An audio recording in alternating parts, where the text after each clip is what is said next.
are being detained. The Russian Federation is also called upon to provide representatives of international human rights and humanitarian organizations with unhindered, timely, and safe access to persons from conflict-affected areas of Ukraine that are now in the Russian Federation or in areas of Ukraine occupied by the Russian Federation. Lastly, we urge the international community to continue supporting citizens and residents of Ukraine who had to flee their homes. Thank you, Mr. President. Je remercie Madame Branskeris de son exposé et je donne à présent la parole à Madame Drick.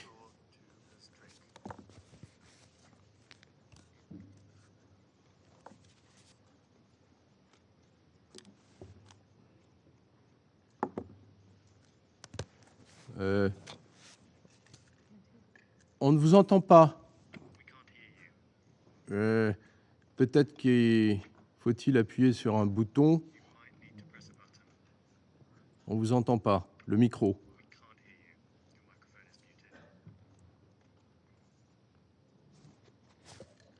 Mr. President, members of the Council, during the 6 months of the full-scale Russian invasion of Ukraine, the Center for Civil Liberties, together with the partners from the Tribunal for Putin Initiative, which is the coalition of Ukrainian human rights NGOs, has documented over 17,000 crimes, potential international crimes committed by the Russian army in Ukraine.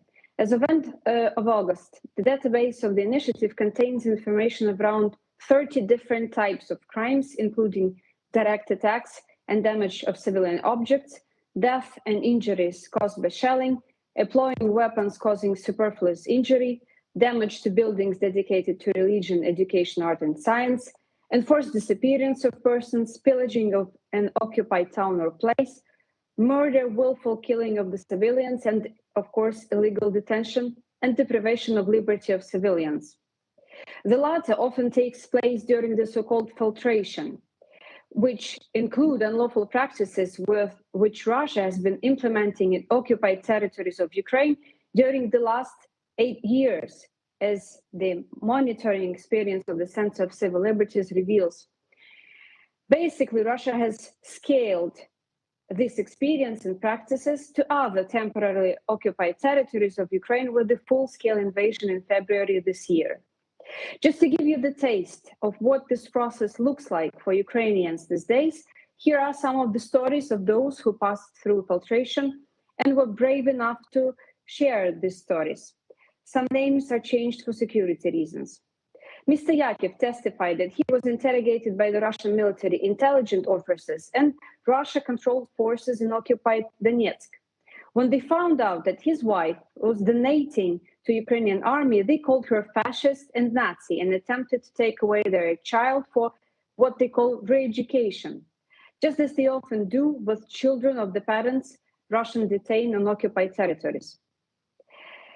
The desperate parents decided that they would rather kill themselves than give away the child. However, Russians got interested in Yakov's professional skills. They continued his interrogation by asking questions about defenders of Mariupol Azov battalion. And when Mr. Yakov had nothing to say because he did not belong to Ukrainian military, they started beating him, hitting in the groin over and over again. Then they connected electricity to his neck. And when Mr. Yakov recovered after the electric shock, he started coughing. It turned out that it was his dental fillings. They all fell out during this torture. Lying on the floor, he noticed stains of a brown color. It was blood, but not his, but those who were there before him. Then Russians grabbed him and pointed to the log not far from the handcuff, with handcuffs attached. Again, it was all covered with blood, with pieces of white color, resembling fragments of bones. The man was only saved by the arrival of Russian military officers who wanted him to work for them in Mariupol. However, Mr. Yakov asked to take the family to Russia under the pretext of medical care for his child. And then the whole family managed to escape to Europe. Another story is of a 21-year-old student from Mariupol, Taras Ulyanchenko, who openly speaks about his real name because he has nothing to lose anymore. His father was shot by Russian soldiers. His home city was destroyed. And after hiding in the basement for weeks, he was taken together with his 80-year-old grandmother who had cancer to go through the filtration twice, first to Donetsk and then to the Russian border. There he was fingerprinted, photographed, interrogated, psychologically pressured by the view of the interrogation of the former Ukrainian military, with a Russian wearing civilian clothes with a baseball bat in his hands. He was also asked to refuse the Ukrainian passport, but he denied and kept the passport. 4 days later, as soon as it was possible, he was out of Russia and made his way through Georgia and Turkey to Germany. Another story is a 17-year-old musician, Maria Vdovichenko, whose entire family went through the similar humiliating procedure in filtration camp in Mangush, with the only difference that she was also sexually harassed during the interrogation, but avoided violence because Russian soldiers did not find her pretty enough. Maybe the next one will be prettier, they said to her. While her father had to go through all the steps of the humiliating procedure only because he erased his phone before the filtration, and that Russians did not like. Those who have not passed the filtration can be detained in filtration camps for months. From there, they might be sent to detention centers or prisons in the occupied territories of Russia. The taste of what happens there, you can imagine from the testimonies of survivors, like that of a 16-year-old Vadim Buryak, who was detained when attempting to leave Melitopol and kept for 3 months. He had to live in a prison cell with no even working toilet in it. Almost daily, he would hear the tortures, see the tortured Ukrainian POWs, and then forced to clean torture rooms from blood. And that's in case when these people get out at all, while many, like Ivan Kozlov from Kherson, who was detained during the filtration in Crimea, according to the information at our disposal, has been kept at the detention centers in Sevastopol and Simferopol since April 2022. All this time, his relatives had no opportunity to speak to him, learn his condition, or get in contact at all. Some civilian hostages are being tortured to admit that they have a relation to Ukrainian military, like from those testimonies provided by the survivor Alexei Dibrovsky, who was taken hostage on the 25th March in Zaporizhia region, kept in different premises like Melitopol airport, a shed, then a police station in Melitopol, and then detention center in Kursk in Russia. He and other hostages were beaten by hands, legs, tortured by electricity, forced to crawl the floor with no medical assistance provided at all. Some of these tortures, as he testified, were aiming to force the civilians to admit that they have a relation to the Ukrainian army, as if these hostages Russia needed to prepare as an exchange fund. It is not rare that in testimonies of those who passed infiltration, there is information that those failing to pass the filtration were killed. And as the recently published satellite images reveal, there are mass graves close to some of the filtration camps, which might mean that some might be killed or tortured to death. All these people who go through so-called filtration procedures find themselves in the position of civilian hostages, humiliated, kept in inhumane conditions, with no access to basic sanitary needs, with no proper access to food or water, no access to medical care, being tortured themselves and witnessing the tortures of others. They have no legal status because according to the international law, they can't be even held in Russia at all. But that's not even all civilian hostages that Russia and Russian-controlled groups on occupied territories illegally detain. Many are being kidnapped, taken from their homes. They just disappear from the occupied territories until we find out that they are being detained in one of many detention centers somewhere in occupied territories, Russia or Belarus. And these are not just rare single cases. The Center for Civil Liberties alone, just one human rights organization, has already received information about at least 600 of such cases, often from relatives of these Ukrainians who are being detained. It's a systematic, planned, and organized activity. Moreover, based on the information collected by the Center for Civil Liberties during the previous 8 years, These filtration practices have not started with the full-scale invasion of Ukraine in February this year, but instead Russia has been practicing it on occupied territory since the first military invasion in Ukraine in 2014, but then scaled this experience to all temporarily occupied territories of Ukraine. Currently, it is estimated that from dozens of thousands to 100,000 of Ukrainians are kept in filtration camps or detention centers on territories occupied by Russia or Russia itself, which has developed into an organized and branched system of facilities quite extensively covered in the recent report of Conflict Observatory, which coincides in many instances with the data that we possess. Basically, Russia has established a zone of complete lawlessness on the occupied territories. And by running fake referendums and declaring these occupied territories independent, Russian government attempts to lift responsibility from itself for monstrous atrocities that are being committed there. These territories are not and have never been independent. They are occupied by Russia, which is fully responsible as the occupying power for adherence to the provisions of the international law on these territories. Instead, however, Russian army under the Russian political and military leadership is completely neglecting, ignoring the provisions of international law, or twisting it completely to serve the purpose of its propaganda, basically doing whatever they want.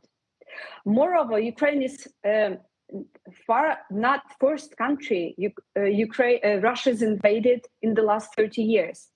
But Russia had always got away with it. That's why Russia has to be stopped, and Russian war criminals must be brought to justice. Otherwise, these atrocities will continue, and hundreds of thousands of innocent civilians will continue to suffer. And Russia will continue to do whatever it wants and invade countries whenever it wants. And if Russia is not stopped, how do you know your country? Russia will not come to liberate next. That's why we call on the Council to create effective mechanisms for monitoring, first, Russia's compliance with the norms of international law, namely, termination of illegal detention of Ukrainian citizens who have not passed this so-called filtration, seizure of practices of torture, physical violence, threats, and humiliation, provision of complete and comprehensive information on the location and state of health of detained persons at the request of relatives and official representatives of the state of Ukraine. Provision of all forms of legal protection in the event of official disclosure against these persons, including access to lawyers, international monitors, and the sponsoring country when such is established. And most of all, promote establishment of accountability mechanisms that are necessary to bring Russia and Russian war criminals to justice. Thank you. Je remercie Madame Drick de son exposé et je vais à présent passer la parole aux membres du Conseil, en commençant par l'Albanie. Monsieur le Président, et je remercie la sous-secrétaire générale Di Carlo, mais aussi Madame Kais et Madame Drick pour leurs informations perspicaces et utiles, mais aussi très troublantes. Mr. President, one could think there is hardly any meaningful aspect of the Russian war of choice in Ukraine that we have not discussed in the Council in the course of these long 6 months. Today's topic is in fact one. Since the beginning of the aggression, strong concerns have been raised, including by some of us, and for good reason, on the alleged deportations, interrogations, and detentions of Ukrainian civilians by Russian and the Russian-affiliated forces, a policy and actions that run against the international humanitarian law. These concerns are no longer allegations. They are facts confirmed carefully and painstakingly by international institutions, independent agencies, human rights groups, and professional news media, based on accurate information by interviews with deported and interrogated persons, as well as additional and concordant resources, including intelligence reports, verified social media postings, and satellite images. everything is concordant, and the conclusion is beyond doubt and staggering. Russia is conducting a demographic makeup, in other terms, a social engineering in Ukraine. Mr. President, despite calls and requests, no independent bodies have been allowed to inspect those filtration camps, which for us are an archipelago of unlawfulness, a dehumanizing process, black holes of human rights abuses where Ukrainians face torture and loyalty tests. Those who have passed through the camps have reported humiliation, verbal abuse, and physical torture, which range from strip searches, electric shocks, and staged mock executions, and Ms. Drick provided spine-chilling details. According to a Human Rights Watch report published recently, Russian and Russian-affiliated officials have forcibly transferred Ukrainian civilians in areas of Ukraine occupied temporarily by Russia or to the Russian Federation, including in areas very far away. Madam Keres just confirmed forced transfers of adults and children. During the so-called filtration process, biometric data have been collected, including fingerprints, facial images, and personal belongings. They have been interrogated for their relations to military armed forces and their political views as well. Any sign that links anyone to the Ukrainian government is an indictment with dire consequences. The report notes that individuals who failed the filtration process were detained, and for some of them, the fate is unknown. There are serious grounds for concern that their lives are at risk if they are still alive. Further, in July, an expert mission of the OSCE Moscow mechanism established to investigate alleged violations of international humanitarian law and international human rights law committed by Russian forces in Ukraine since 24th of February has identified the establishment and use of the so-called filtration centers. Further, based on the analysis of the satellite images, the Humanitarian Research Lab of the Yale University has identified 21 sites in the Donetsk Oblast alone affiliated with filtration operations. These are not mere checkpoints. These are makeshift prisons, another phase of Russia's brutal war in Ukraine. Mr. President, anyone who has studied a bit of history would not fail to notice that filtration camps are rooted in Soviet and Russian history, from World War II to the Chechen wars in the 90s. World-known Russian investigative reporter Anna Politkovskaya gathered testimony from thousands of Chechen civilians detained in similar centers, revealing brutal interrogation methods, torture, and human rights violations. Despite decades apart, the policy and its aim remain the same: identify civilians who they believe can assimilate into Russian culture and Russian rule, and punish or remove those who won't. It is just black and white. If you pay allegiance to the occupier, you are free. If not, you are detained and may disappear. This is what is happening to countless Ukrainian civilians. Credible estimates point to some 1.5 million people processed through these filtration camps. OSCE puts that figure even higher, up to 1,700,000 Ukrainians as of June, and it has not stopped since. But the main question concerns those who remain unaccounted for. Mr. President, in this bleak picture, the situation of children gleams as a terrifying dark spot. Human rights advocates believe Russians have separated Ukrainian children from their parents at the filtration camps and placed Ukrainian orphans with Russian families. When they do not kill children, and this has happened to hundreds of them so far, they will simply uproot them and deport them to Russia. Imagine for a second the indescribable distress of Tatiana Tolstokorova, who recognized Nastya, her missing 3-year-old granddaughter, in a video posted on July 14th on VKontakte, otherwise the Facebook in Russia, being welcomed by adoptive adults in Russia.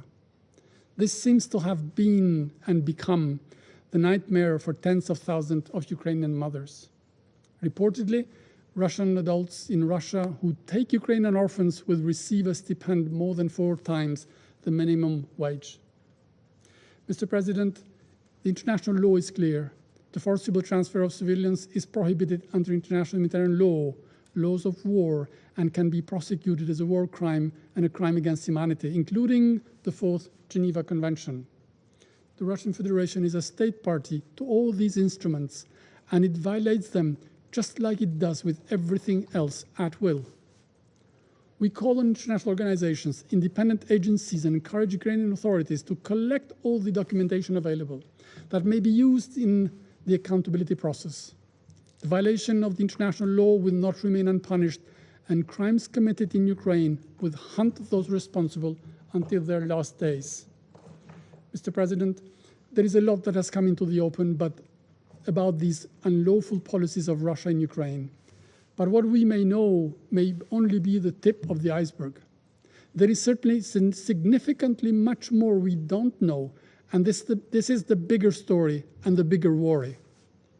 This is why, if Russia has nothing to hide, as they claim, it should enable immediate and unrestricted access to the UN bodies, the OHCHR in the first place, but also to international humanitarian actors into the so-called filtration centers and to the forced deportation relocation areas in Russia, where the civilians, the Ukrainian civilians, are being filtered, interrogated, humiliated, denied their rights, and unlawfully detained. Will Russia do that? I thank you. Je remercie le représentant de l'Albanie pour son intervention et je donne à présent la parole à la représentante des États-Unis. Thank you, Mr. President. And also thank you to Undersecretary General DiCarlo and Assistant Secretary General Karras for your briefings. And thank you so much, Ms. Drake, for offering a stark and credible view on the situation from a civil society perspective. Colleagues, I want you to imagine for a moment you are a parent in Mariupol. You and your partner are young and healthy. You have a 10-year-old son and a 2-year-old daughter. You're happy. You're not particularly political, but you love your life in Ukraine. And suddenly, Russia invades. Russian forces bomb your schools and hospitals. They destroy your peaceful city. Still, you've done the best to keep your family safe. You've huddled in shelters. You've tried to survive. And one day, you and your family are trying to scrounge up some food, and you're stopped on the streets by Russian forces. You're escorted against your will to a center to undergo filtration. You're terrified about what happens next because your grandmother told you stories of her friends and neighbors disappearing under the Soviet Union, and even what Russia did to its own citizens during the war in Chechnya. You're separated from your partner and your children. Your personal biometric information is recorded. Your Ukrainian driver's license and passports are confiscated. Your cell phone is searched for perceived anti-Russian messages. You're stripped of your clothes. You are interrogated. You're beaten. You hear gunfire and screams from rooms next door. Others deemed more threatening are being tortured and killed. Because you are of fighting age, you're asked to fight for Russia. When you refuse, you're given a Russian passport and sent deep into Russia against your will, far away from your family and with no means to communicate with anyone you know or love. You've been filtered. This is the picture that many credible reports from diverse sources present of the so-called filtration operations that Russia has set up in Ukraine. We now have eyewitness testimony from victims and increasingly detailed reportings from groups such as Human Rights Watch, the Organization for Security and Cooperation in Europe, the Yale School of Public Health's Humanitarian Research Lab, and you've heard 2 of our briefers today share this information. Even the Russian state-managed TASS news agency has reported on the many Ukrainians who have been relocated to Russia. And these filtration locations, Russian authorities or proxies search, they interrogate, they coerce, and reportedly sometimes torture subjects. But these horrors are not limited to the centers that have been set up. Filtration may also occur at checkpoints, routine traffic stops, or on the streets. In an interview conducted by Human Rights Watch, a man from Mariupol said he and dozens of Mariupol residents were forced to stay in a schoolhouse under filthy conditions, and that was before they even were taken to undergo filtration. He said many got sick. He said, quote, "We felt like hostages." These operations aim to identify individuals Russia deems insufficiently compliant or compatible to its control. And there's mounting and credible evidence that those considered threatening to Russian control because of perceived pro-Ukrainian leanings are disappeared or further detained. One eyewitness said that she overheard a Russian soldier say, "I shot at least 10 people who had not passed filtration." Estimates from a variety of sources, including the Russian government, indicate that Russian authorities have interrogated, detained, forcibly deported between 900,000 and 1.6 million Ukrainian citizens from their homes to Russia, often to isolated regions in the Far East.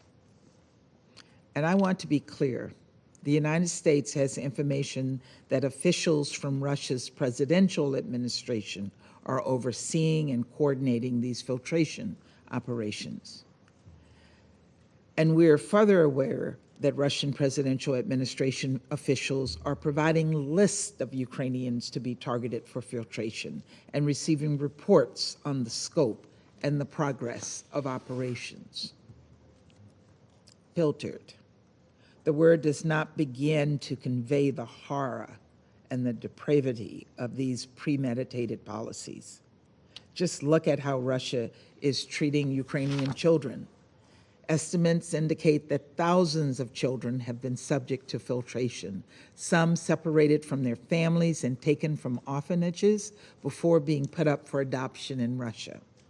The United States has information that over the course of July alone, more than 1,800 children were transferred from Russian-controlled areas of Ukraine to Russia.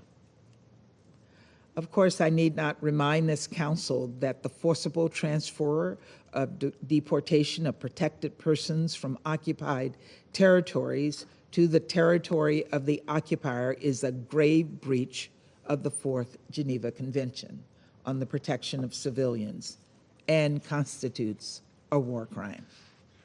We should take a moment to consider the fate of those who do not pass filtration.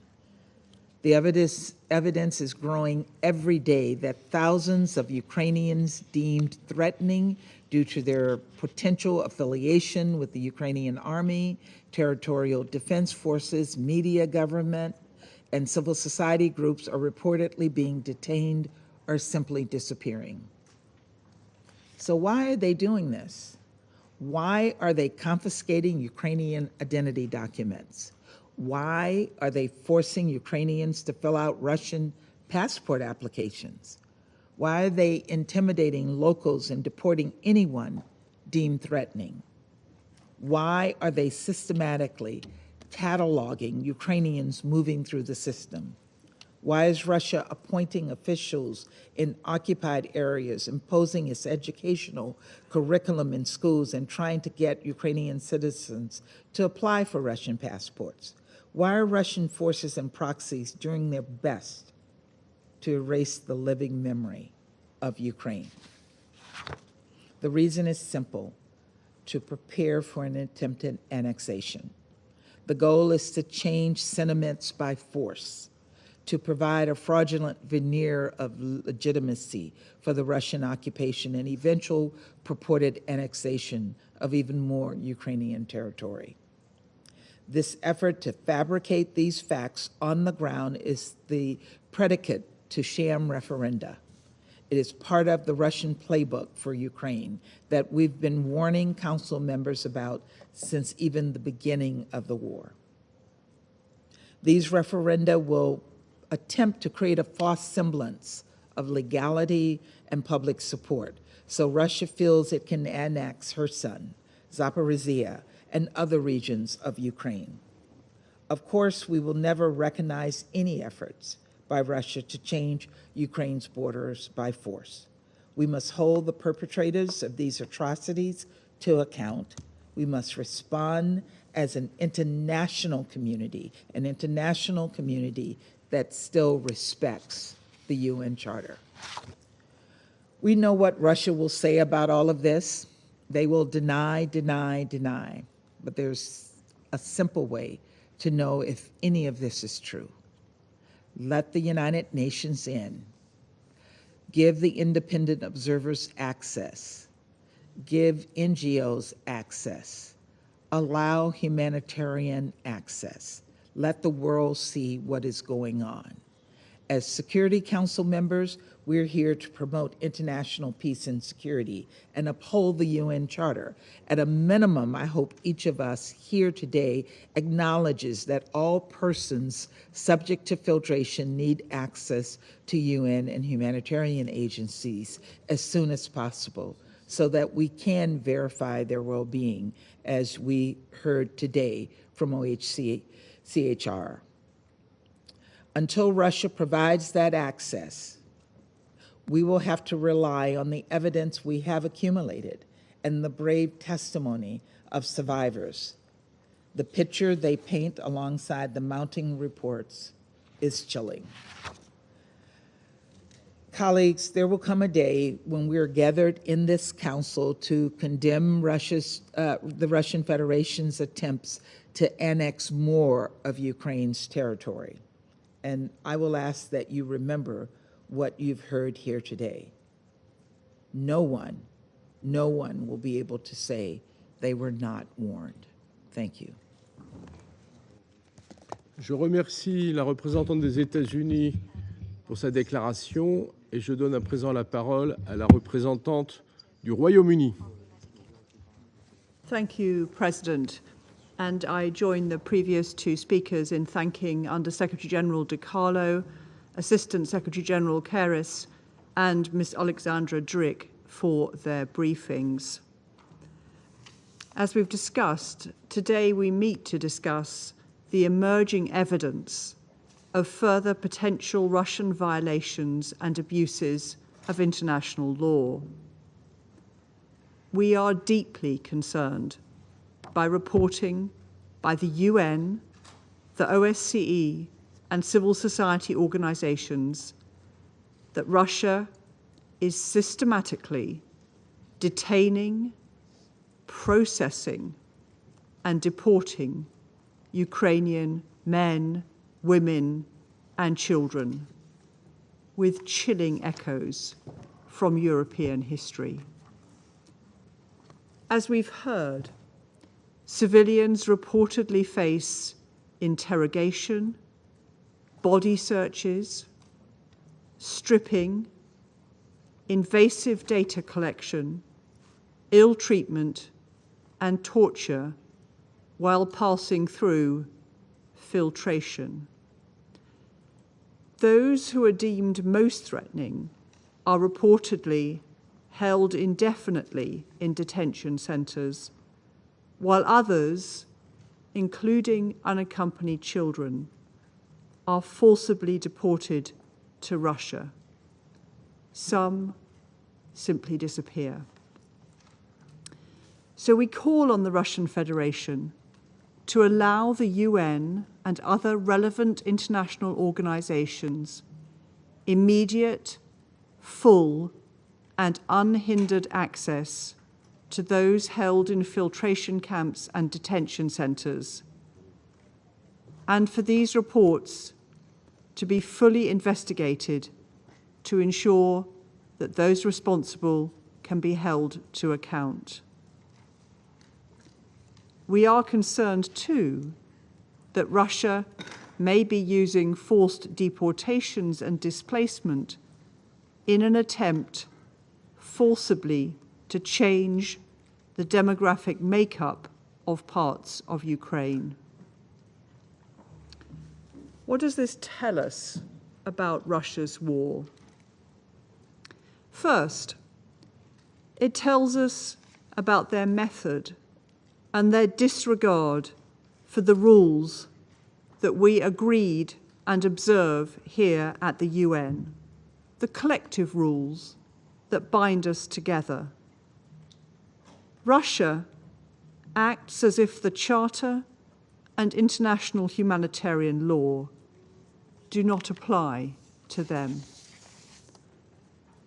Second, it confirms that this is not just an attempt to destroy Ukraine's democracy, but also Ukrainian identity and culture.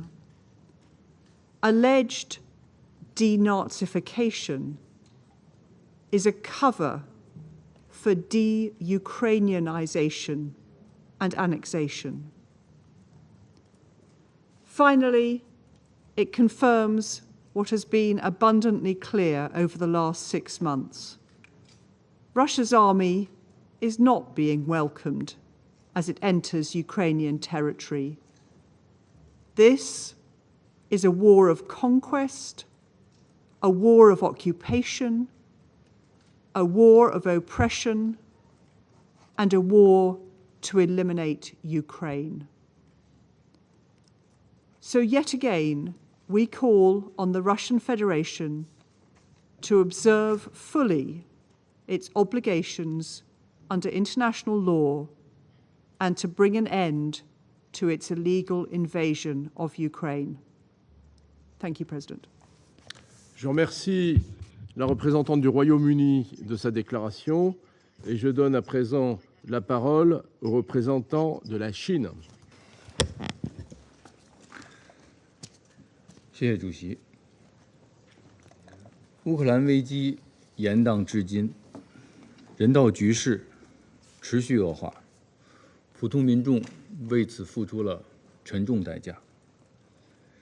令人忧心的是，冲突目前还看不到结束迹象，漫长的冬季又即将到来，乌克兰和周边国家面临新的巨大挑战。我们必须加紧行动，为争取和平付出更大的努力，全力避免人道局势的进一步恶化。作为原则，在任何情况下，平民和民用设施都不应成为冲突中攻击的目标，对平民的保护都必须放在第一位。有关当事方应严格遵守国际人道法，保障难民和流离失所者，特别是妇女、儿童的合法权益，支持国际人道机构工作，为人员疏散提供便利，对人道救援给予配合。中方赞赏乌克兰周边国家为数百万难民提供的安全庇护、人道援助和社会服务。国际社会应继续向乌克兰和周边国家施以援手，帮助他们分担救援压力，给更多有需要的人带来希望，也为自愿返乡者创造必要条件。扎波罗热核电站的安全和安保问题事关乌克兰和整个地区上亿人的健康福祉，绝不容许发生意外。我们呼吁有关当事方认真落实格罗西总干事提出的7项支柱原则，避免采取危及核安全和安保的行动。我们欢迎国际原子能机构访问团上周对扎波罗热核电站进行实地考察，赞赏机构专家驻留在核电站继续开展工作，鼓励机构就相关问题同各方保持沟通。中方始终将乌克兰的人道局势放在心上，先后提出防止乌克兰出现大规模人道主义危机的6点倡议和国际粮食安全合作倡议。我们鼓励俄罗斯、乌克兰就人道问题保持沟通合作，支持联合国和国际人道机构在中立、公正、非政治化的原则基础上，向乌克兰和周边国家提供人道援助，一直呼吁并推动乌克兰和俄罗斯的粮食、化肥重回国际市场。中国政府已经向乌克兰提供了3批人道救援物资，用行动给深陷冲突的乌克兰人民带去温暖。希望我们援助的儿童奶粉、棉被、防潮垫和其他人道物资，可以帮助更多的人度过即将到来的寒冬。主席先生，历史反复证明，外交努力、谈判沟通是化解冲突、结束危机的唯一正确出路。中方再次呼吁有关当事方保持对话接触，探索政治解决的可能性，为早日停火止战、恢复和平稳定积累条件。所有各方都应摒弃政治私利，停止激化矛盾，停止制造分裂，停止鼓吹对抗，为化解乌克兰危机做出切实的努力。谢谢主席。Je remercie le représentant de la Chine de sa déclaration et je donne à présent la parole à la représentante de l'Inde, si c'est possible.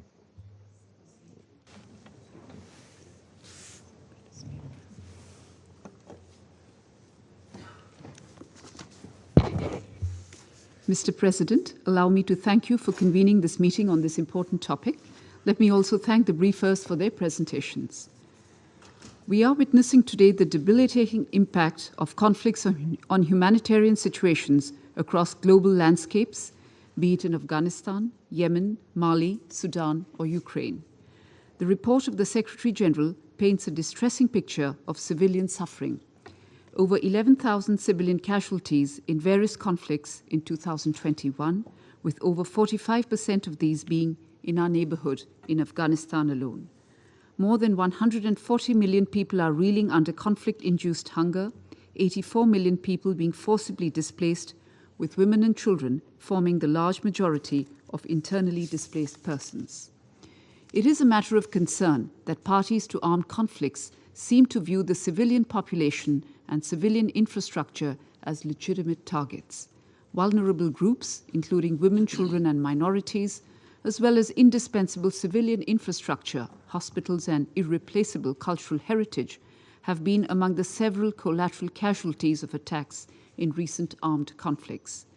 The Council would recall that since the commencement of the conflict in Ukraine, India has been consistently calling for an immediate cessation of hostilities and to an end to violence. Going forward, we continue to emphasize dialogue and diplomacy as the only way forward. It is regrettable that the situation in Ukraine has not shown any significant improvement since the Council last discussed the conflict in Ukraine and its humanitarian consequences. The security situation remains serious, as do the humanitarian consequences. Reports of civilian killings in Bucha were deeply disturbing. We very much hope that the international community will continue to respond positively to the call for humanitarian assistance. We support calls urging for guarantees of safe passage to deliver essential humanitarian and medical supplies. India has recently dispatched its 12th consignment of humanitarian aid to Ukraine. This humanitarian aid and assistance is in keeping with the human-centric approach of the Government of India, a central tenet of our national beliefs and values, which perceive the whole world as one family. Let me assure the Council that India will continue to work with the international community and partner countries to mitigate the economic hardships that are resulting from this conflict. The impact of the Ukraine conflict is not just limited to Europe. In particular, the conflict is exacerbating concerns over food, fertilizer and fuel security, particularly in the developing countries. It is necessary for all of us to adequately appreciate the importance of equity, affordability, and accessibility.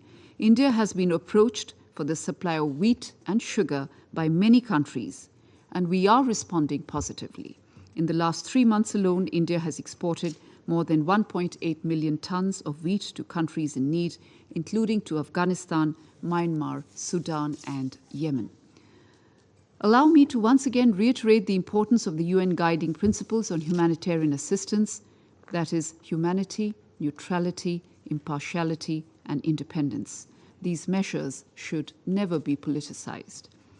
We continue to emphasize, Mr. President, to all member states that the global order be anchored on international law, the UN Charter, and respect for the territorial integrity and sovereignty of states. Thank you. Je remercie la représentante de l'Inde de sa déclaration et je donne à présent la parole au représentant du Brésil. Thank you very much, Mr. President. I would like to thank USG Rosemary DiCarlo, ASG Ilse Brands-Keris, and Ms. Alexandra Drick for their briefings. Mr. President, 2 weeks ago, this Council met to discuss the situation in Ukraine after 6 months of conflict. The report USG Rosemary DiCarlo presented to us on that occasion already gave us a bleak scenario. Tens of thousands of unconfirmed deaths and millions of refugees and internally displaced persons. The humanitarian situation continues to deteriorate, and continued hostilities during winter could have dire consequences, disproportionately affecting vulnerable groups, women, and children. There are signs of an intensification of hostilities in various parts of the Ukrainian territory, such as the Kherson region, where fighting has intensified. This worrying trend ignores the risks to the safety of heavily populated areas and to the integrity of the Zaporizhzhia nuclear power plant. Even more disheartening is the fact that there are no signs of any engagement in peace negotiations. In recent weeks, we have heard that the two sides are preparing for a long-term conflict, with the mobilization of additional troops and resources. This decision will have serious impacts on both societies and their economies, with unforeseeable consequences for the next generations and rippling effects for the world at large. Mr. President, we have in mind the words of the distinguished permanent representative of the United Arab Emirates at the session held last August 24th. There is value in the Council's meetings on Ukraine when they are complemented by action. Action, in this case, should mean opening the path to a negotiated solution that ends the suffering of millions and eliminates the risks to food and energy security in other countries, especially in the developing world. Brazil strongly condemns the use of force to resolve disputes between states. We reiterate our call for the immediate cessation of hostilities. We defend the territorial integrity of all states and the respect for the security concerns of all parties. Isolating any of the parties and closing the doors to dialogue will not bring solutions to the conflict. The grain and fertilizer agreements concluded in Istanbul in July and the arrival of IAEA inspectors at the Zaporizhzhia nuclear power plant last week show that realistic and pragmatic negotiations and mutual concessions are the best way to achieve peace. Respect for international law and for the UN Charter must guide the actions of states and the practice of this Council. Mr. President, we urge the parties to refrain from escalating the conflict and to cease hostilities. We add our voice to that of other Council members in favor of a political solution and call on the leaders of both countries to prioritize the well-being of their populations. I thank you. Je remercie le représentant du Brésil pour sa déclaration et donne maintenant la parole à la représentante du Ghana. Madam President, thank you for giving me the floor. At the outset, I would like to thank Madam Rosemary DiCarlo, Under Secretary General for the Department of Political and Peacebuilding Affairs, and Madam Brans Keris, Assistant Secretary General for Human Rights and Head of the Office of the United Nations High Commissioner for Human Rights, for their briefings. I also thank the civil society representative, Ms. Alexandra Drake, for her contributions to the Council's discussions. Since the beginning of the war in February this year, and in only a period of 6 months, at least 14 million people are estimated to have been forcibly displaced from their normal places of abode. Close to 8 million have sought refuge in neighboring countries, while some 7 million more have been internally displaced. Although some Ukrainian nationals have crossed back into Ukrainian territory, the numbers pale in comparison to those who are compelled to leave their homes on a daily basis. The situation, which has been infamously described as the world's largest and fastest evolving displacement crisis since the Second World War, is alarming and calls for urgent and concerted international action to help end the war that has become the driving force behind the mass displacement of persons from Ukraine. Ghana is concerned that women and children are the most affected by the war and account for the greatest portion of displaced persons. Naturally, many of these women are pregnant, have children, or suffer some form of disability or vulnerability. This Council has also in previous briefings received information about human rights abuses, including conflict-related sexual violence suffered by the displaced women and children of Ukraine. We are disheartened by the realization that many of those who have been displaced will not be able to return to their homes and the lives they once lived as a result of the extensive damage and destruction caused to several cities and residential facilities across Ukraine. Despite the grim outlook, we note with appreciation the essential support mechanisms and humanitarian assistance being offered by the United Nations and its affiliate humanitarian agencies, as well as civil society organizations. We also commend those neighboring countries that continue to receive millions of people into their territory and provide them with the needed assistance, notwithstanding their own internal circumstances and challenges.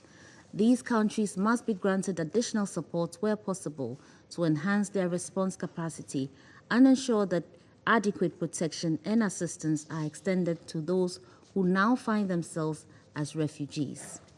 We recommend that humanitarian assistance extended to the displaced persons should include counseling and psychosocial services to help those who have been traumatized by the experience of the war.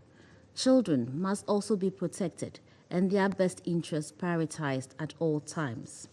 Mr. President, Ghana condemns all acts of human rights abuses against civilians, including the reported cases of filtration processes and other acts which could possibly amount to war crimes. Filtration operations are inhumane and constitute violations of international humanitarian law and human rights laws. In this vein, we call for thorough, impartial, and independent investigations of such reports and allegations of abuses to establish the facts and ensure accountability on the part of perpetrators and justice for the victims. The attacks on civilian populated areas and the destruction of civilian infrastructure are not only unjust, they are unacceptable and must cease from continuing. We call upon the warring sides to comply with their obligations under international law, international humanitarian law, and human rights law. Let me emphasize that the cessation of hostilities is crucial to stem the displacement and other humanitarian crises in Ukraine. The war must end now. We reiterate our call to the Russian Federation to immediately and unconditionally withdraw its forces from the internationally recognized borders of Ukraine. Ghana maintains the view that there can be no military solution to the war, and unless the warring sides refocus their attention and resources from the battlefield to the table of negotiations and diplomatic approaches, the several crises brought about by the war will continue to evolve and further threaten global peace and security. In reaffirming Ghana's unwavering support for the sovereignty, political independence, and territorial integrity of Ukraine and its people, I wish to reiterate our principled position not to recognize any unilateral annexation of territory through the threat or use of force by any one state against the other. Finally, we urge the members of this Council to prioritize the interests of the ordinary people of Ukraine as we work towards an early and comprehensive solution that would secure peace and stability in Ukraine. I thank you. Je remercie la représentante du Ghana de sa déclaration et donne maintenant la parole à la représentante de la Norvège. Thank you, President. Let me first thank USG DiCarlo, ASG Caris, and civil society representative Alexandra Dirk for their briefings. There can be no doubt about the significant, tragic humanitarian consequences of Russia's war against Ukraine. Russia's illegal invasion violates the fundamental principle of the UN Charter and the legal norms of the world order. Russia must withdraw its troops, and this war must stop. The number of civilian casualties amassed is alarming and unacceptable. As we have heard, over 7 million have crossed the border fleeing Russia's grueling war, seeking protection in neighboring and other countries. Roughly the same number are internally displaced in Ukraine. Behind these numbers are real people, families, children, and persons with disabilities. They all need protection, health services, and education. The restoration of family links is of utmost importance, and we must prevent and combat human trafficking and other abuses of those in dire need of protection and assistance. All parties have an obligation to protect civilians and to safeguard and ensure their human rights and fundamental freedoms. Russia's warfare in urban and populated areas and the use of heavy explosive weapons is destroying homes, schools, and hospitals. It is important that we support Ukraine's reconstruction effort so that the many millions of forcibly displaced persons one day can return to their homes in Ukraine. And humanitarian and development actors must be engaged in this important work. President, we are deeply worried about the reports of forcibly transfer of civilians to Russia and territory occupied by Russia, and of filtration facilities run by Russia. We are alarmed by reports that civilians appear to be arbitrarily deprived of the liberty at such facilities. And there is a growing body of independent information indicating serious human rights violations and abuses against civilian detainees and prisoners of war at these sites.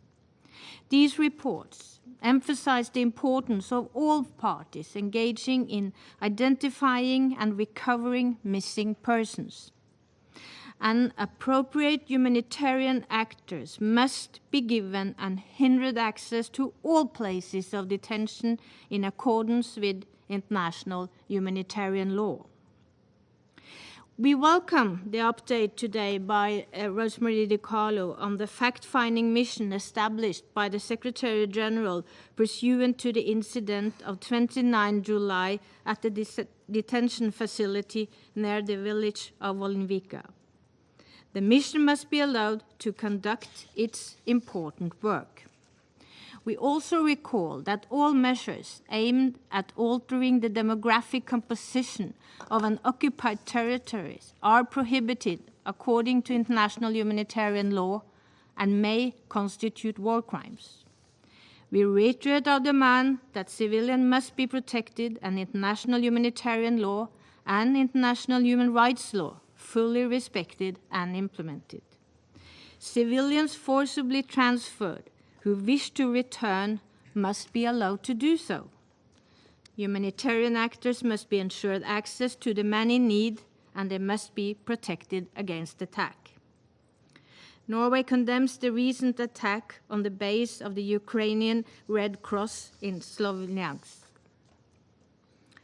President, Russia's war against Ukraine also has global consequences, with surging fuel and energy prices and increasing food insecurity.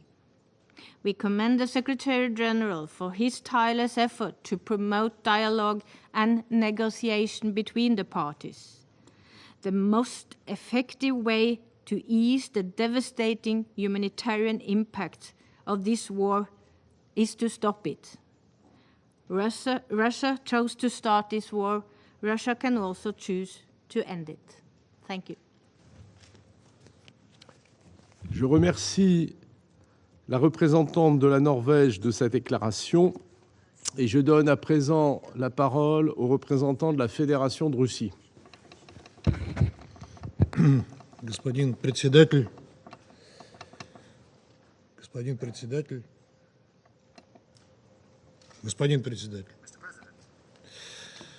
мы приняли к сведению информацию, предоставленную Розмари DiCarlo и Ильзой Бранс-Керрис.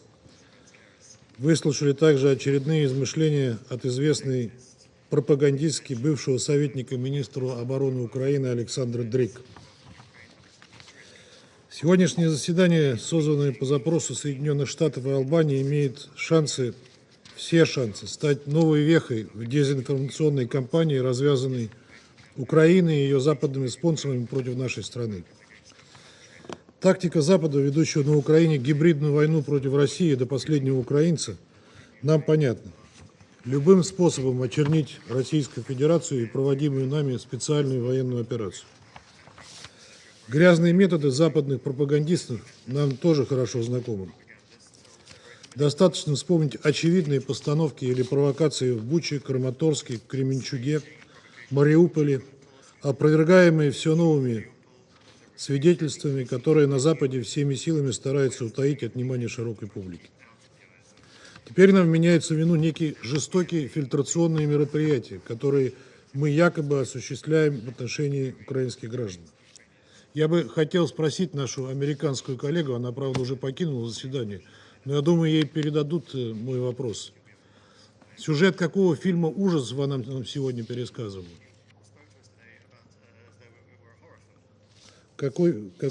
Сюжет какого фильма ужасов она нам сегодня пересказывает? Хоррор-фильм. Мы такого фильма не видели. Это фильм, подготовленный Украинским министерством пропаганды? И когда, в таком случае, он выйдет на экраны? По поводу так называемой фильтрации. Прежде всего, не очень понятно, о чем вообще идет речь, поскольку сам термин «фильтрация» не имеет четкого определения в международном гуманитарном праве. Если речь идет о выявлении среди желающих выехать в Россию украинских граждан, боевиков, национальных батальонов или солдат ВСУ, причастных к преступлениям против мирного населения, то это нормальная практика для любой армии мира. Лучше других про фильтрационные мероприятия могут рассказать как раз американские коллеги, запросившие это заседание.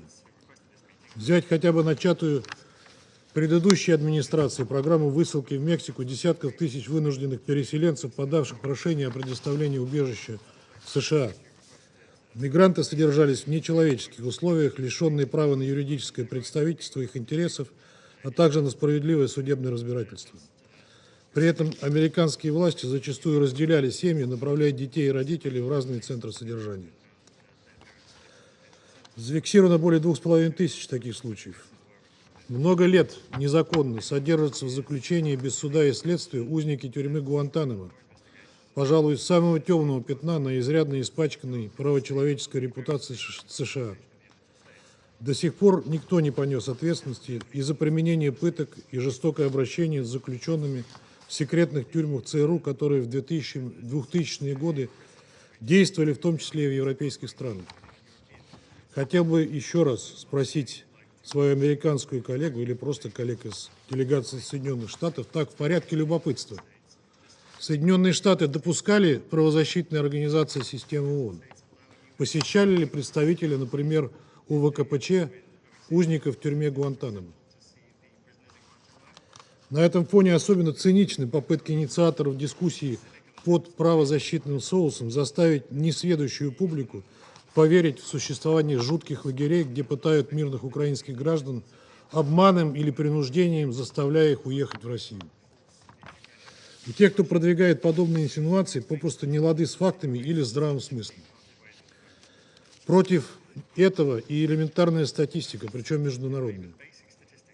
Российская Федерация, как известно, крупнейшая страна, реципиент украинских беженцев. Всего в Россию из Украины, Донецкой Народной Республики и Луганской Народной Республики прибыли более 3 700 000 человек, из которых 600 000 детей. Если вычесть из этого числа обладающих российскими паспортами граждан ДНР и ЛНР, то численность граждан Украины, выехавших в Россию, составляет, по оценкам Управления ООН по делам беженцев, свыше 2 400 000 человек. И эти люди содержатся не в тюрьмах, таких как, например, Гуантанамо, а живут свободно и добровольно в России. Никто не запрещает им перемещаться или уезжать из страны. Это подтвердило сегодня даже представитель УВКПЧ. Вы всерьез думаете, что такое количество людей можно привести насильно и заставить молчать? Многие из них пишут о своих впечатлениях и оценках в соцсетях, дают интервью, высказывают слова благодарности нашей стране. Из их публикаций понятно, что люди бегут из Украины из страха за свою жизнь, спасаясь от преступного режима, который не давал им эвакуироваться и использовал их в качестве живого щита. На территории 85 субъектов Российской Федерации действует свыше 1500 пунктов временного размещения общей вместимостью более 95 000 человек. Для доставки беженцев к местам временного проживания выделяется железнодорожный транспорт. Для этого задействовано 38 железнодорожных составов.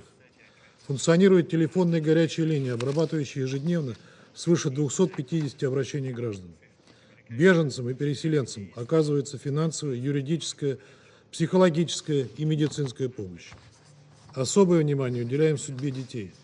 Им предоставляются все возможности для продолжения учебы в школе. К сожалению, далеко не все дети в Донецкой и Луганской Народной Республиках с праздничным настроением пошли в школу 1 сентября.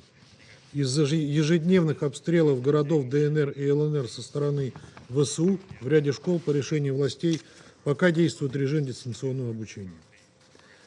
К вопросу о приватности детей, о которой говорила сегодня госпожа Бранс-Керрис. Нас поражает, что, рассуждая об этом, ООНовские чиновники уже который раз пытаются не замечать тот факт, что украинский сайт «Миротворец» Peacemaker публикует личные данные не только взрослых, но и несовершеннолетних, угрожая им расправой. Мы уже информировали ООН, в частности ЮНИСЕФ, о том, что в базе данных этого экстремистского ресурса более 340 детей, включая 13-летнюю луганчанку Фаину Савенкову, с которой представители ЮНИСЕФ пока так и не встретились, несмотря на дававшиеся ими заверения и обещания. Естественно, на границе с Россией вынужденные переселенцы проходят регистрацию, после чего нуждающимся помогают добраться до стационарных пунктов временного размещения. Обращаем внимание тех, кто пытается подменять понятия. Прибывающие в Россию украинцы и жители ДНР и ЛНР проходят процедуру регистрации, а не фильтрации. Насколько мы можем судить, схожие процедуры применяются в Польше и других странах Евросоюза в отношении украинских беженцев. Но об этом они пусть расскажут сами. Уважаемые коллеги, насколько далеко от реальности ушли наши западные коллеги в своих фантазиях о насильственном вывозе украинцев на территорию России, видно по ситуации на земле. Даже западные СМИ не могут игнорировать тот факт, что огромное число украинских граждан стремятся правдами или неправдами попасть из Украины на освобожденные Россией территории. Длинная очередь выстроилась на контрольно-пропускном пункте в Запорожье, через который ежедневно до 700 человек возвращаются домой, узнав от друзей и близких объективную информацию о мирной жизни в их родных городах и селах. В этом, в частности, могли убедиться эксперты МАГАТЭ, которые по пути на Запорожскую АЭС прошли эту очередь и имели возможность поговорить с простыми людьми. Это наглядный показатель того, что очень многие украинцы уже сейчас предпочитают жить с Россией, не веря коррумпированному и преступному киевскому режиму. Если уже говорить о насильственных действиях против мирного населения, то на ум приходят как раз усилия киевских властей. С начала августа Украина проводит так называемую обязательную эвакуацию населения из остающихся под ее контролем районов ДНР и ряда областей страны. Людей лишают не только права выбора направления эвакуации, но зачастую и самой возможности остаться на родных местах, даже если им ничего не угрожает. Тех, которые все-таки решают не уезжать, пугают неотвратимым наказанием за сотрудничество с российской стороной. Извращенные нормы украинского законодательства о так называемом коллаборационизме позволяют привлечь к ответственности даже за получение продуктов питания от российских властей. Или, например, за решение учителя продолжить преподавать в школе в освобожденном районе. Не хотят ли западные, да и ООНовские защитники прав человека обратить внимание на эти законы военного времени, так называемые законы военного времени, и то, как они применяются киевским режимом? Кроме того, вне вашего поля зрения остаются теракты киевских диверсантов в отношении представителей местных властей освобожденных территорий, людей, которые обеспечивают жизнедеятельность городов и работу коммунальных служб на благо гражданского населения. На днях взорвали автомобиль с руководителем администрации Бердянска Артемом Бардиным. Он погиб. 24 августа убит глава Временной гражданской администрации населенного пункта Михайловка в Запорожской области Иван Сушко. В момент взрыва в машине погибшего была и его дочь, которую он вез в детский сад. Она по счастливой случайности выжила. Именно так, видимо, Киев представляет себе партизанскую войну, которую нам обещали с самого начала специальной военной операции. Однако с учетом реальных настроений жителей освобожденных территорий иного выхода, кроме как прибегать к тактике убийств и запугивания, у режима Зеленского просто не остается. Наконец, утверждение наших бывших западных партнеров о жестких фильтрационных процедурах, которым якобы подвергаются украинцы по пути в Россию, разбиваются вдребезги на примере свободных перемещений украинских агентов, причастных к убийству молодого российского журналиста Дарьи Дугиной. Напомню здесь вкратце основные факты. Разыскиваемая по обвинению в этом подлом убийстве и террористическом акте гражданка Украины Наталья Вовк, она же Шабан, практически за месяц до совершения преступления, 23 июля, совершенно спокойно въехала со своей 12-летней дочерью Софией Шабан на территорию России на своем автомобиле. Как видно из опубликованных кадров видеосъемки, на границе ее продержали несколько минут. Где же были те самые фильтрационные мероприятия и допросы, которые Россия якобы проводит в отношении всех въезжающих в нашу страну украинцев? В Москве Наталья Вовк спокойно разъезжала на своем автомобиле, сняла городскую квартиру и гараж, а 20 августа организовала теракт, жертвой которого стала Дугина. После совершения этого подлого преступления украинка вместе с дочерью тут же направились на границу с Эстонией и спокойно пересекли ее, опять-таки, без каких-либо фильтрационных процедур. Аналогично из Эстонии в Россию и обратно без проблем перемещался сообщник террористский, гражданин Украины Богдан Цыганенко. Хочу задать нашим западным коллегам вопрос. Как украинские преступники могли дважды спокойно пересечь российскую границу, если наше так называемое полицейское государство, как многие из вас утверждают, возвело для украинских граждан сеть фильтрационных лагерей? И как стыкуется массовое добровольное перемещение украинцев в Россию с обвинением в их насильственной депортации? Не кажется ли вам, господа, что вы попросту в очередной раз заврались? Достойно сожаления, что в кампанию по очернению нашей страны включились и претендующие на объективность правозащитные организации. В одном таком недавно опубликованном докладе, который сегодня широко цитировался, содержатся необоснованные обвинения в наш адрес. Легенда о массовых фильтрационных мероприятиях базируется на опросах нескольких десятков человек, многие из которых вообще не выезжали в Россию, а другие подтвердили, что сделали это добровольно. А чего же авторы при огромном числе украинских беженцев ограничились этими разрозненными и выборочными показаниями? Они поинтересовались у сотен тысяч, которые бежали от конфликта в Россию, как им жилось эти годы и месяцы под обстрелами ВСУ и какие процедуры они проходили при пересечении границы. Насколько, в принципе, могут быть беспристрастны правозащитники, работающие только с одной из сторон конфликта, которая, помимо прочего, установила тотальную цензуру на своей территории.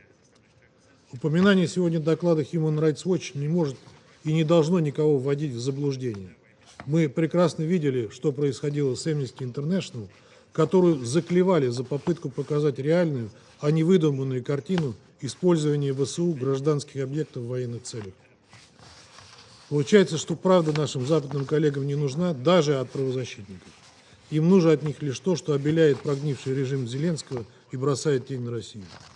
Господин председатель, мы не против обсуждать происходящее на Украине. В ходе специальной военной операции вскрывается настолько много фактов преступной деятельности Киева и его западных сподвижников, что можно обсуждать их хоть каждый день. Но мы за то, чтобы говорить о реальных, а не выдуманных проблемах. И раз уж мы сегодня потеряли время, обсуждая очередные домыслы и фантазии, то предлагаем завтра обсудить настоящие угрозы международному миру и безопасности, порожденные поставками иностранными государствами вооружений и продукции военного назначения на Украину. В качестве докладчика мы хотели бы видеть заместителя генсекретаря по вопросам разоружения Изумина Камицу, а также представителей гражданского общества. Мы немедленно направим соответствующий запрос французскому председательству. Благодарю вас. Je remercie le représentant de la Fédération de Russie de sa déclaration et je donne à présent la parole au représentant du Kenya. Thank you, President.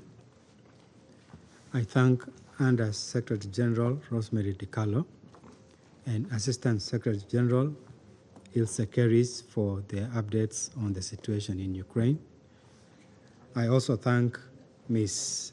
Alexandra Drick for her insights. President, we must always go beyond enforcing international law in the conduct of war by appreciating that the greater evil is war itself. The reason being that war inevitably leads to the suffering of civilians. One of the most frequent harms is forced displacement and its domino-like effect on food insecurity, the destruction of livelihoods, the outbreak of disease, sexual abuse, denial of schooling for children, and forced labor, to mention a few. The war in Ukraine has generated the fastest and largest mass displacements since the Second World War. 6.9 million internally displaced and 7 million refugees.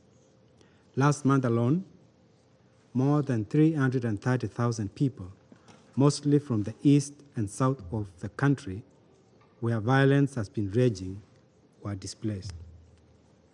We commiserate, especially with the most vulnerable Ukrainians who have been forced to flee their homes in response to a war against the most basic laws of international conduct, including the provisions of the UN Charter. The claim that some of the forcefully displaced are being subjected to filtration processes is serious and alarming. We call for independent investigation into these allegations to establish the facts upon which this Council can take appropriate actions. In this regard, the relevant United Nations agencies should be granted access to those that have been forcibly displaced, particularly those in or have been in the alleged filtration camps. Most critically, President, is the urgent need to prevent the creation of new waves of forced displacements, which would certainly worsen the humanitarian situation. More should be done to provide humanitarian assistance and ensure the safety and protection of civilians from war-related violations, including forced displacements, particularly in besieged cities in the east and south of Ukraine. Mr. President, even as we discuss the plight and fate of those forcibly displaced by the conflict in Ukraine, we recall the International Day for People of African Descent that took place on 30th August 2022. On this day, the need to combat the multiple forms of discrimination and violations against people of African descent were underscored.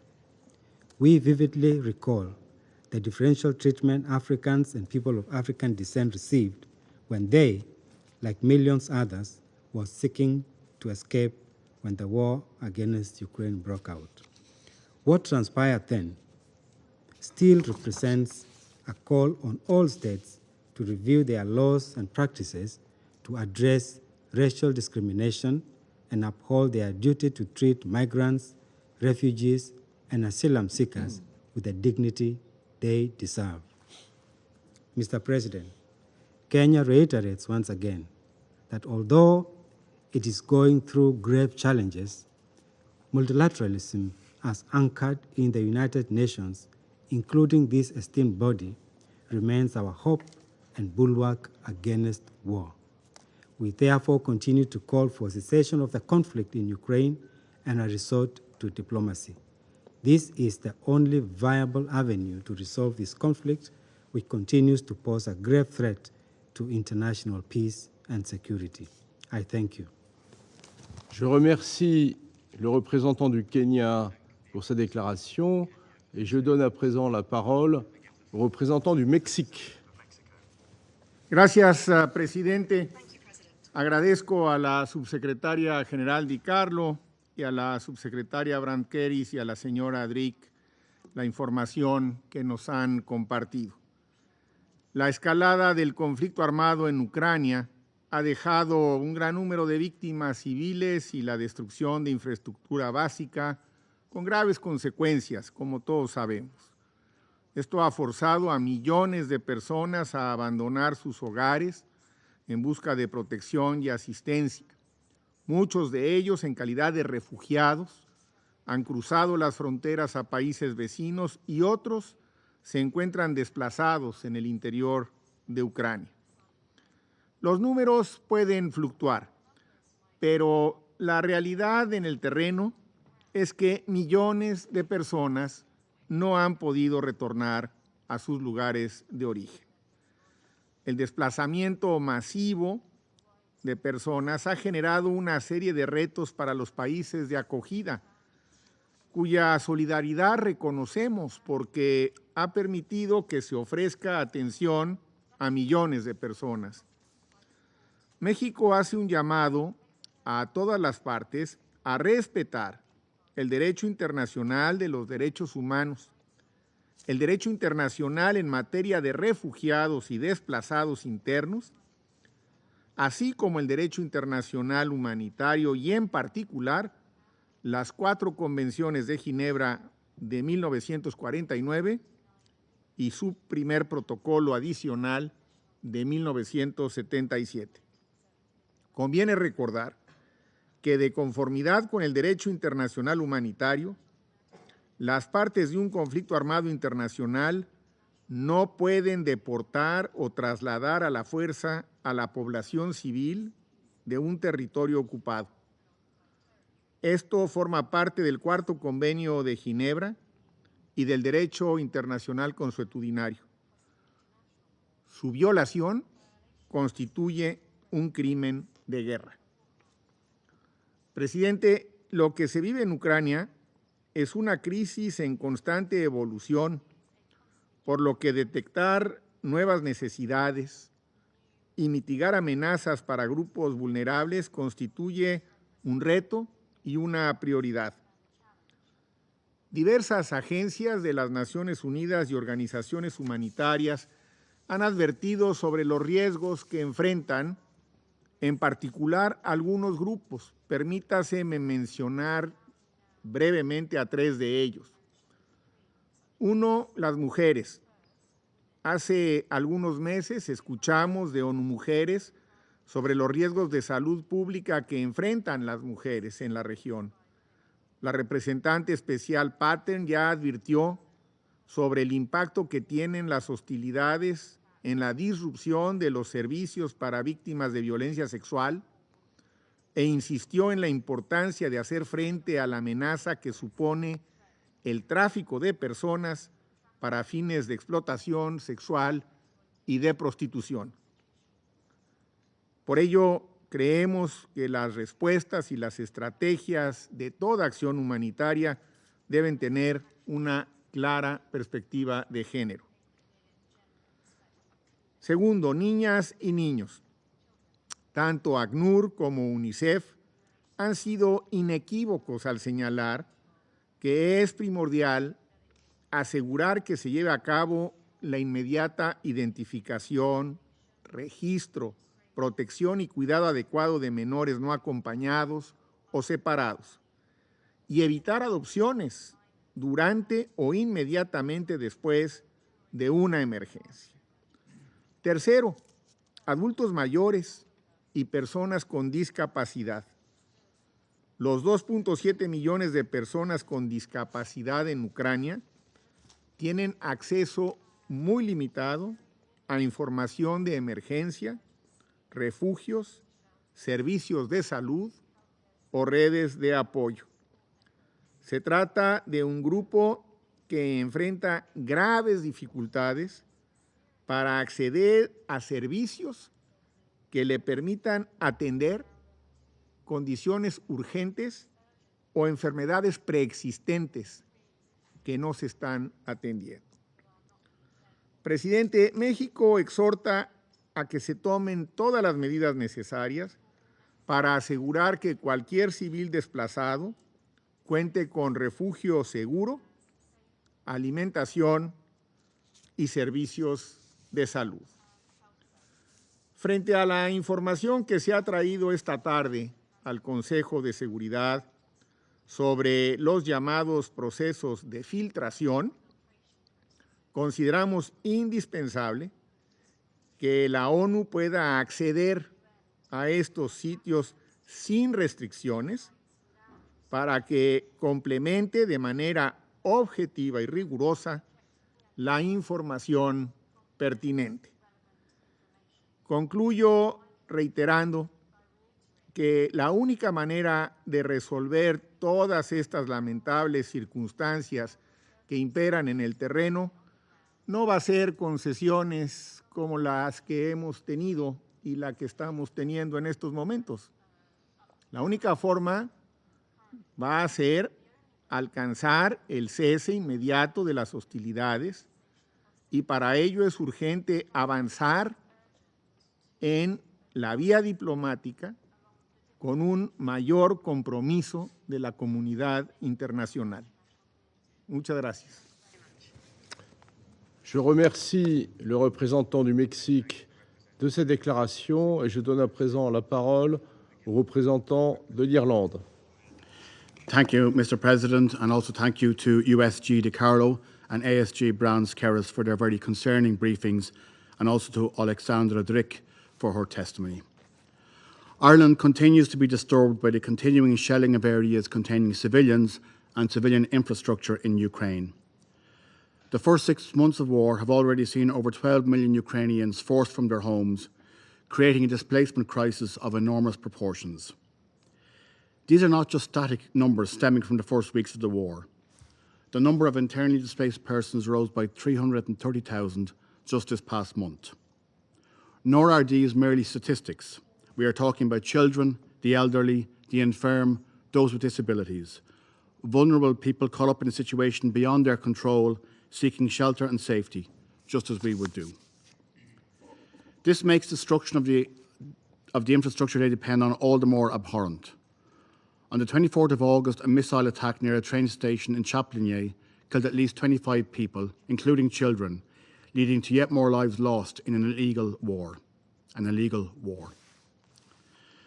Members of this Council have recalled many times in the past 6 months that parties to conflict must comply with international humanitarian law, including the obligation to distinguish between civilians and combatants. We condemn indiscriminate and disproportionate attacks. There are no excuses and there are no exceptions. Mr. President, this is why we once again call on Russia to comply with all its obligations. There must be full, safe and unhindered humanitarian access to civilians, including those who choose to remain in Ukraine or who are unable to leave. They are not combatants and they must be protected. Those who seek to leave or those who are forced to leave must be allowed to do so safely and be allowed to leave for destinations of their own choosing. I repeat, of their own choosing. We are appalled by the evidence of horrific violations occurring in Ukraine. The UN Human Rights Monitoring Mission and the OSCE have documented cases of enforced deportations, arbitrary detentions, abductions, torture, and summary executions. There is evidence of enforced deportations of Ukrainians, including of children, to areas of Ukraine occupied by Russia or to the Russian Federation, and the worrying use of so-called filtration centres as part of this process. These violations of international humanitarian and human rights law may constitute international crimes, including war crimes. It is critical that access is granted to the United Nations to all these filtration centres. We know that displacement and conflict increases the scourge of sexual and gender-based violence. Indeed, this Council has previously heard horrendous reports of sexual violence perpetrated by Russian soldiers against women and girls, men and boys.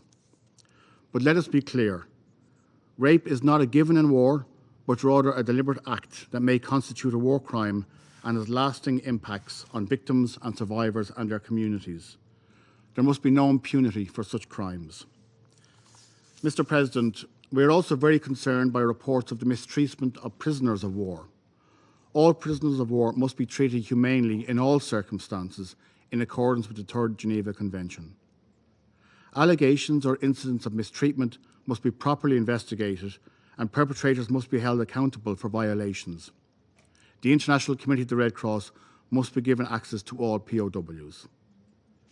Finally, Mr. President, we are deeply disturbed by the disrespect for international humanitarian law in this war, and we are resolved to ensuring accountability for any international crimes taking place in Ukraine. We cannot and will not accept impunity for such crimes wherever they occur. Once again, Mr. President, we call on Russia to end its aggression, comply with its obligations under international law, and withdraw unconditionally from the entirety of the territory of Ukraine. Thank you, Mr. President. Je remercie le représentant de l'Irlande de sa déclaration et je donne à présent la parole à la représentante des Émirats arabes unis. Thank you, Mr. President, and I'd also like to thank our briefers, USG DiCarlo and ASG Brands-Keris, for their sobering updates, and I also take note of the briefing of Ms. Drick. Like many households in New York and around the world, many of us have been consumed this week with preparing for the start of the school year. This should be a joyful and exciting time for families, and particularly for school children, which makes it very difficult to imagine it amidst the conflict we are discussing today, or any other ongoing conflict around the world on this Security Council's agenda. The images of Ukrainian children back in their classrooms have been profoundly moving for the resilience they show, as the war has not spared some 2,300 educational institutions and destroyed 300, according to UN reports. The war in Ukraine has, like all wars, disproportionately affected women and children. At this particular time of the year, we recall UNICEF's estimates that over 2 million children have fled their country and many others have been internally displaced. Some might be able to attend virtual classes in Ukraine, but most will be in need of schools or daycare facilities in their new homes. At the same time, even those lucky enough to have a school to go to are grappling with social anxieties of integration and trauma. The briefing of Ms. Keris on the protection of children is something the Ukrainian and Russian authorities should look into and rectify with urgency. It is an area where communication between the two parties is much needed and expected by the international community. If ever there was a clear-cut illustration of the need for a gender-responsive humanitarian approach, this is it. The Security Council should insist on tailor-made solutions by donors and humanitarian actors that specifically address the needs of Ukraine's women and children. In the face of these difficult challenges, we commend UNHCR as well as other UN agencies and humanitarian partners for their swift response to the needs of displaced people, as well as to the host countries. As the conflict goes on, their generous protection and service delivery for those seeking refuge, including in education, becomes ever more vital. At the same time, we underline once again that such protection must be provided without prejudice or discrimination. Mr. President, those fleeing war are at their most vulnerable. In these conditions, it is key that they retain dignity and agency. Those seeking safety must be allowed safe and voluntary passage, and when circumstances allow, any return home should likewise be voluntary, safe, dignified, and durable. We reiterate that all parties must scrupulously abide by their obligations under international law, including those aspects of international humanitarian law addressing displacement. Since the start of the conflict, guaranteeing the safety of those fleeing has proven to be a particular challenge. With recent fighting intensifying in the areas surrounding Kherson, Kharkiv, and Dnipro, routes to safety must be secured, and humanitarian actors supporting evacuations must be protected.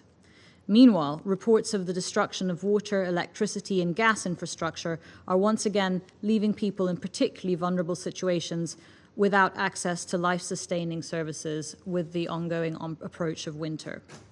We reiterate our call for the protection of civilians and for all civilian objects, including those indispensable to the survival of the civilian population, not to be targeted. As this conflict stretches on, the need to find a way to stem the suffering and stop the violence only deepens.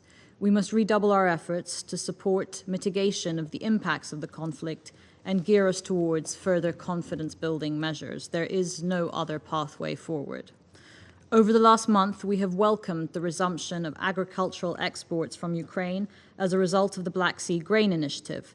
But it is key that grain continues to reach those most in need, not just those able to pay. At the same time, we hope to see swift progress in getting Russian fertilizer out to the global markets as well. This is crucial for next year's harvest and to avoid the further deterioration of the current food crisis. Doing so will not only contribute to addressing the real needs of millions around the world, it may also create momentum for other tangible agreements to address the conflict. Mr. President, we continue to gather here and listen to the mounting costs of the war, and like all wars, the human costs will only worsen with every day that passes. But what is needed now are ideas and the political will to make them a reality. We saw this 6 weeks ago in a small way in Istanbul, and we must see it again. A cessation of hostilities would be the right starting point. Thank you, Mr. President. Je remercie la représentante des Émirats arabes unis de sa déclaration et je donne à présent la parole à la représentante du Gabon. Merci, Monsieur le Président. Je remercie la secrétaire générale adjointe, Madame Rosemary DiCarlo, la sous-secrétaire générale, Madame Brans-Keris et Madame Drick pour leurs exposés respectifs sur la situation en Ukraine. Monsieur le Président, la guerre en Ukraine continue d'entraîner d'importants mouvements de personnes qui fuient la guerre avec des conséquences humanitaires de grande envergure. Malgré la forte mobilisation internationale, le bilan humanitaire de la guerre ne cesse de s'accroître avec le durcissement et l'intensification des combats. En dépit de quelques retours enregistrés, le nombre de personnes fuyant la guerre depuis le début des hostilités se compte à plus de 7 millions, au nombre desquels des femmes, des enfants, des personnes âgées, des personnes vulnérables. Nous l'avons réitéré à chaque réunion de ce Conseil et nous le redisons encore aujourd'hui avec le même engagement.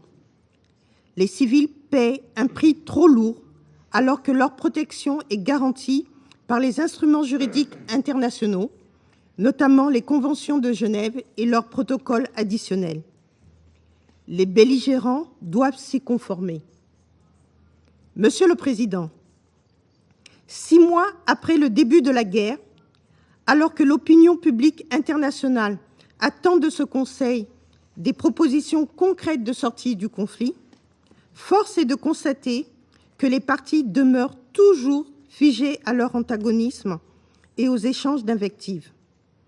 Nous devons envisager valablement une issue diplomatique à cette guerre meurtrière. Nous avons reçu, avec un certain effroi, les allégations faisant état de l'existence de camps de filtration et de recours au fichage aussi bien de civils que de prisonniers de guerre, assortis de mauvais traitements, de recours au travail forcé et de cas de torture. Il s'agit d'allégations particulièrement graves qui, si elles étaient avérées, seraient inconcevables et inacceptables. L'état de guerre n'est pas un état de droit. Et la détresse humaine ne peut être un objet de spéculation, de chantage ou d'échange. Il est particulièrement horrifiant de savoir que des enfants, dont le nombre se compte par centaines de milliers, seraient aussi concernés par ces traitements inhumains. Sur un sujet aussi grave, des enquêtes indépendantes et impartiales doivent être menées pour établir les faits et les responsabilités. Monsieur le Président, protéger les civils des affres de la guerre est une des vocations premières de ce Conseil. Lorsqu'il a failli à la première, celle d'assurer la paix et la sécurité des peuples. Tous les mécanismes dont dispose le système multilatéral doivent être activés pour éviter d'ajouter l'inhumain à l'horreur de la guerre. Mon pays s'inscrira inlassablement dans le sens de la recherche de la paix et se tiendra aux côtés de ceux qui proposent des voies alternatives au langage assourdissant des bombes, des canons et des tirs d'artillerie. J'exhorte les parties à coopérer avec l'ONU et ses agences spécialisées pour assurer la protection des civils en Ukraine et au-delà. Les humanitaires doivent pouvoir accéder sans entrave aux localités et aux personnes qui ont besoin de secours. Nous exhortons également les belligérants à s'engager de bonne foi dans des négociations pour mettre un terme à la guerre et parvenir à une coexistence pacifique. Je salue à cet égard les négociations en cours entre les parties pour l'échange des prisonniers, tout comme l'accord qui a permis l'exportation des céréales depuis les ports ukrainiens. Il s'agit à nos yeux de lueurs d'espoir qui en appellent d'autres. Pour terminer, Monsieur le Président, je réitère l'appel de mon pays à l'ensemble des parties de mettre fin aux hostilités et de faire taire les armes. C'est le seul moyen d'éviter d'alourdir encore plus le bilan humanitaire de cette guerre. Je vous remercie. Je remercie la représentante du Gabon de sa déclaration. Je vais maintenant faire une déclaration en ma qualité de représentant de la France. Je remercie Mesdames Di Carlo, Brans-Keris et Drick pour leurs exposés. La guerre d'agression que conduit la Russie depuis bientôt plus de 6 mois, en violation de tous les principes du droit international et de la Charte, a des conséquences dramatiques pour les populations civiles. En décidant d'attaquer l'Ukraine, la Russie savait quel lot de désolation elle allait amener. Si les conséquences de cette guerre illicite et injustifiée se font sentir partout dans le monde, la population ukrainienne est celle qui en paie le plus lourd tribut. je souhaite lui témoigner une nouvelle fois toute notre solidarité et saluer son courage dans la défense de son pays. La France est très préoccupée par les informations concernant le transfert forcé de civils ukrainiens vers des zones occupées par la Russie ou vers la Russie. Ces actes ont notamment été documentés par différents organes indépendants. Elles font état de civils ukrainiens, y compris des enfants, transférés de force vers des zones occupées par la Russie ou vers la Russie, alors qu'ils ne cherchaient qu'à fuir les hostilités. Les autorités russes auraient également soumis des civils ukrainiens dans des conditions de détention déplorables à des processus de filtrage. Toute la lumière doit être faite sur ces actes d'une extrême gravité qui, s'ils sont avérés, pourraient constituer des crimes de guerre et des crimes contre l'humanité.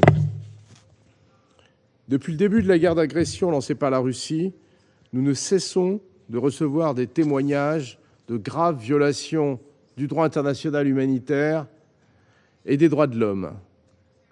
Je tiens à le redire, les crimes commis en Ukraine font dans leur intégralité l'objet d'une documentation rigoureuse, de collecte de preuves et d'analyses criminalistiques qui permettront leur examen par la justice.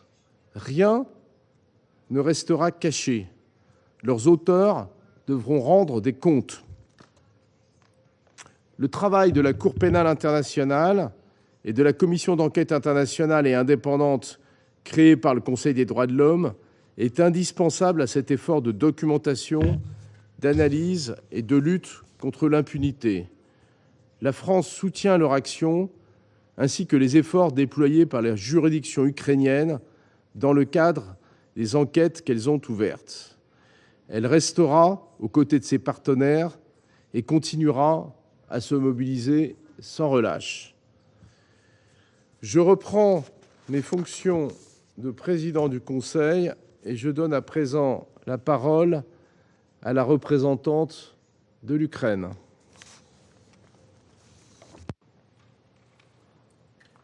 Thank you, Mr. President, distinguished members of the Security Council. I also recognize here the representative of terrorist Russia in the permanent seat of the Soviet Union. I would like to thank Under-Secretary General Rosemarie DiCarlo, Assistant Secretary General Ilse Brauns-Keris, and human rights expert Alexandra Drig for their substantive and truthful presentations. The horrific facts on human sufferings from the Russian occupiers brought to our attention has again proved that the only option to end this war is to hold the aggressor accountable for its criminal actions. Criminal, indeed, due to both the huge record of crimes in the occupied territories of Ukraine and the criminal background of many Russian soldiers recruited recently for the war against Ukraine. The story of Russian murderer Neparatov is one of the many highlights the level of degradation of Russian armed forces. Back in 2013, this person was a leader of a gang sentenced to 25 years in prison for killing 5 people and armed assaults. The murderer joined the Russian occupation forces in Donbass, was killed in a short while, and then awarded with the Russia High Military Decoration. No moral constraints, readiness to kill and to terrorize civilians. These are the personnel welcomed now by the Russian military recruiters. This is the face of Russian army. Mr. President, today, almost 200 days since the invasion started, we are more than confident in the victory of Ukraine. Despite the fact that the enemy is still on our land, despite that we still have a long way to go to liberate the entire territory, we have no doubt it will happen. In fact, it is happening now. Over the recent days, the Ukrainian forces liberated territories and settlements in Kherson, Kharkiv, and Donetsk regions. The Russian occupation forces consider terrorizing local population to be an important part of their attempts to prepare the ground for fake referendums. but broad active and passive resistance in the occupied territories, disdain by the local population towards occupiers, small number of collaborators, and first and foremost, intensive actions by the Ukrainian armed forces have already forced Russia to abandon its plans to hold such referendum in September as earlier planned by Russia, by Moscow. We have no doubt that they will fail with any new deadline as well. Distinguished members of the Security Council, as a part of its aggression, Russia continues forcible deportation of Ukrainian citizens to its territory. Our people are being transferred to isolated and depressed regions of Siberia and the Far East. The scale of this crime is outrageous. According to available data, nearly 2.5 million Ukrainians, including about 38,000 children, have been transferred from southern and eastern regions of Ukraine. Blocking evacuation to the mainland Ukraine, Russia simply leaves for the population of the occupied areas no other choice but to go to the Russian territory or the occupied Crimea. Russia is indeed the biggest recipient of forceful deportation of Ukrainians. As a part of the forced evacuation and deportation, Russia detained refugees in so-called filtration camps. These extra-legal facilities have been widely used by Russia to terrorize the civilian population under the pretext of identifying dangerous persons. In reality, those whom the occupiers suspect of disloyalty because of their political views or potential affiliation with the Ukrainian army, government, media, civil society groups disappear after so-called filtration in the gray zone of occupied Donetsk and Luhansk. Families are separated, children are grabbed away from parents. According to the OHCHR report, such persons were later held in tragically known Olenivka, where 53 Ukrainian prisoners of war were brutally killed by Russia, and in Donetsk. Many detainees were reportedly tortured, and some of them summarily executed. The so-called filtration camps have been also set up in the cities of Makiyivka, Snizhne, Torets, Shakhtarsk, Kharkiv, Novozovsk, Berdyansk, the villages of Nikolske, Bezimenne, Yurivka.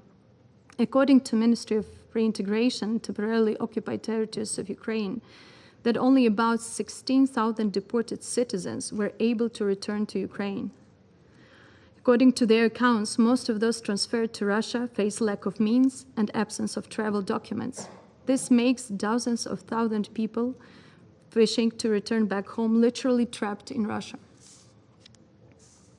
Mr. President, it is a back to school time in most of our states. Regrettably, the school year in Ukraine has started against the backdrop of rocket and artillery shellings by Russia, with education facilities being a regular target.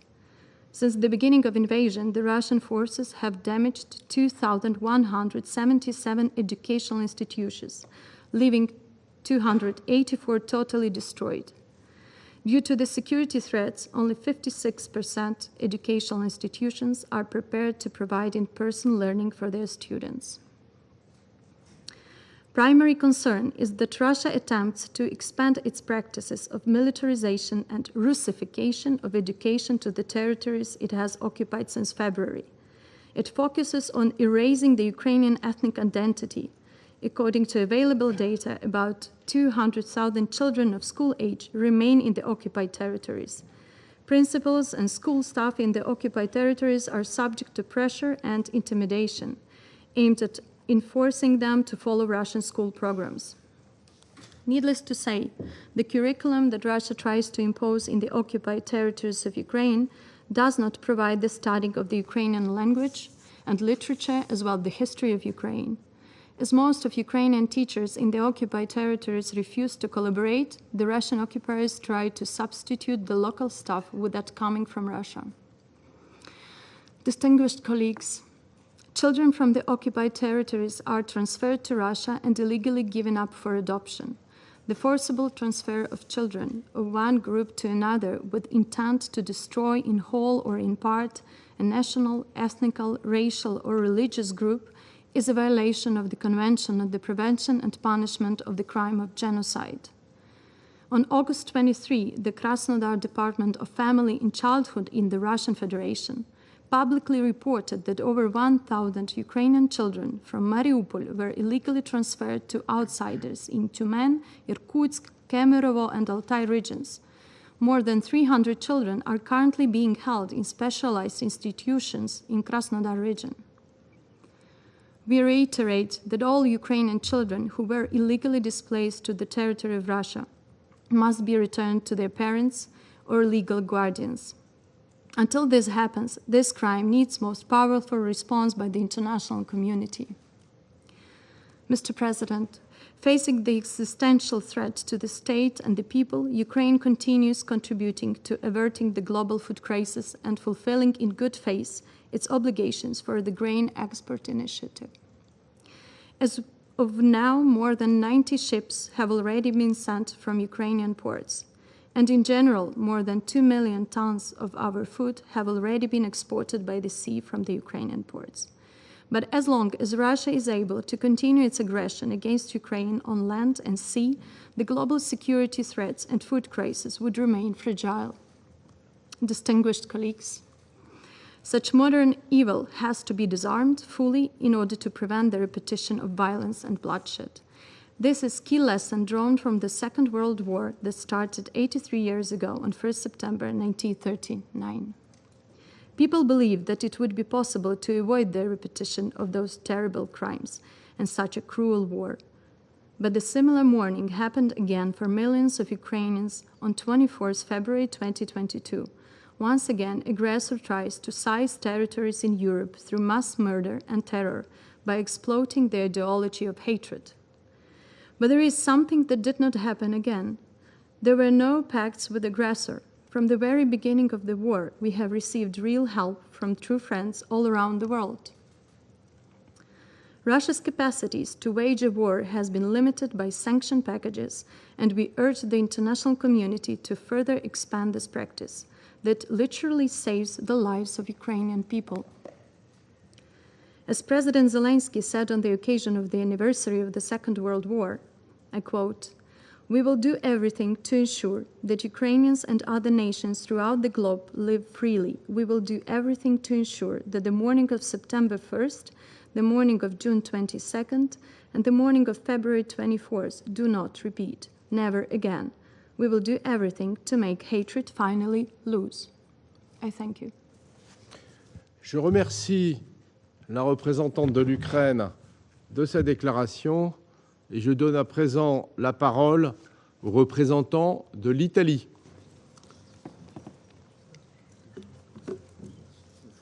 Thank you, Mr. President. Let me also thank the briefers, USG Di Carlo, ASG Brans-Keris, and Madame Drick for their alarming but very effective description of one of the darkest sides of this war. As we reiterated multiple times, Russian aggression on Ukraine is a blatant violation of international law. However, the filtration system of Ukrainian civilians we have heard about today is a violation of the jus in bello, as profound as we have not witnessed in Europe since World War II. It was indeed to avoid these horrors that the international community gathered in Geneva in 1949, adopting the 4 conventions we all know. It is thus crucial to reiterate once again the prohibition of forcible transfers of civilians from the occupied territory to the occupying power's territory, regardless of the motive. In addition to this already grave breach of international humanitarian law, which could be prosecuted as a war crime and a crime against humanity by the International Criminal Court, credible sources have also raised awareness of potential cruel, inhuman, and degrading treatment, illegal biometric data collection, torture, arbitrary detentions, and enforced disappearances. These are all disrespects of the most basic human rights, despite all the disinformation attempts. Mr. President, these crimes are not only a violation of the international legal framework, they are also an offense to the shared values and principles upon which the United Nations are built on. The seriousness of this situation requires two swift and crucial actions in order to end the unacceptable and inhuman conditions in which thousands of innocent Ukrainian citizens find themselves as we speak. First, we call on Russia to grant unfettered access to both UN bodies and international NGOs, such as the ICRC, to freely and safely visit the temporary replacement centers with direct and complete access to these civilians, in line with the Geneva Conventions. Secondly, we call on Russia to ensure the immediate return of all forcibly transferred Ukrainian citizens, particularly women and children, to their territories of origin and their full freedom of movement towards third countries. In this sense, Italy believes that the effective evacuation mechanism established in Mariupol, thanks to the coordination efforts of the UN and ICRC, is a clear example of how international humanitarian law cannot be left only to the voluntary compliance of armed and non-armed groups. It should be replicated to end this heinous filtration system. Mr. President, let me conclude by pointing out that we must also be sure that these crimes will not happen again. In this perspective, Italy highlights the urge to guarantee accountability for the perpetrators of such severe breaches of international humanitarian law. It affirms its full support for the work of independent international and domestic fora investigating to avoid any form of impunity, and support the further strengthening of the existing mechanism of compliance, particularly the International Criminal Court. I thank you. Je remercie le représentant de l'Italie de sa déclaration et je donne à présent la parole au représentant de la Pologne. Monsieur le Président, I wish to thank you for organizing this briefing to discuss yet another disturbing aspect of the war in Ukraine. I also thank the briefers for their insightful remarks and alarming information. It is a tragic yet a true fact that every conflict brings terrible suffering to the civilians. After the Second World War, we know it in Poland too well. The Russian aggression against Ukraine is no exception. Deliberate attacks against civilian population have forced millions of Ukrainians to seek shelter outside their home country. The evidence emerged that in their attempts to flee the territories occupied by Russia, they have been faced with yet another dire choice that we just heard from the Ukrainian representative, or in fact with no choice at all, to leave Ukraine for Russia or not to leave at all.